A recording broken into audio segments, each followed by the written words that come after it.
Hey, good afternoon, everybody. It's November 16th, 2025. We are in the New Testament book of John. We're going to read chapter 10, verse 1 to verse 18. Okay.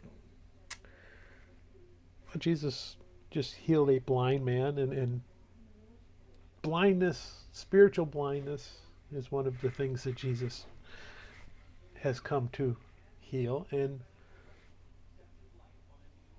hearing, spiritual hearing, is something, spiritual deafness, I guess is one way to put it, is something that Jesus has come to heal. And we're going to get that part here, and he's going to use as the symbol for that sheep and shepherds, that sheep respond to their shepherd's voice. Shepherd talks to them all the time from when they're little lambs all the way through their life, so they know their shepherd's voice. And when they hear it, they know, oh, food's coming, he's going to take care of us, and they're going to follow that voice. And Jesus says, you know what, my sheep, the ones that I'm given, that's the relationship I have. When I speak, they hear and they follow. And why do they do that? Because he's a good shepherd. He takes care of the sheep, not just a hired hand who feeds them and does the minimum for them. This is the shepherd who, when one wanders away, will spend all day going to look for that sheep and probably finds it laying on its back. Sheep have a tendency when they wander off that they will eventually lay down, and when they flip over, the wool keeps them from being able to flip back up, and that's why the shepherd needs to go look for them right away. The sooner he goes and finds them, the sooner that he can save that sheep before it dies from exposure.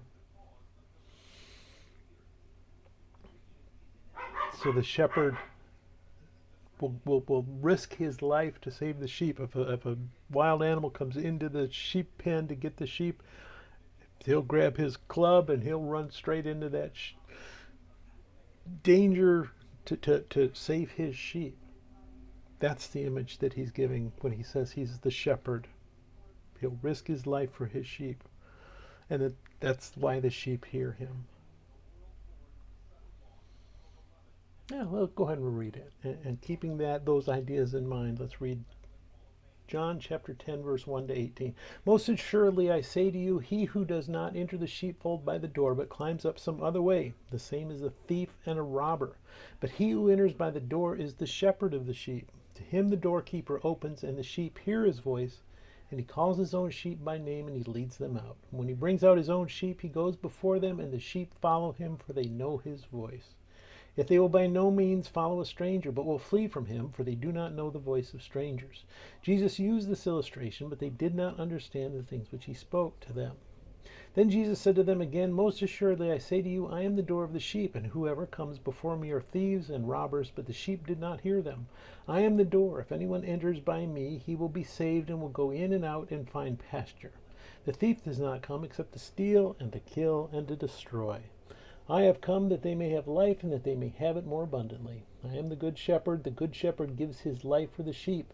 But our hireling, he who is not the shepherd, one who does not own the sheep, sees the wolf coming, and leaves the sheep and flees, and the wolf catches the sheep and scatters them.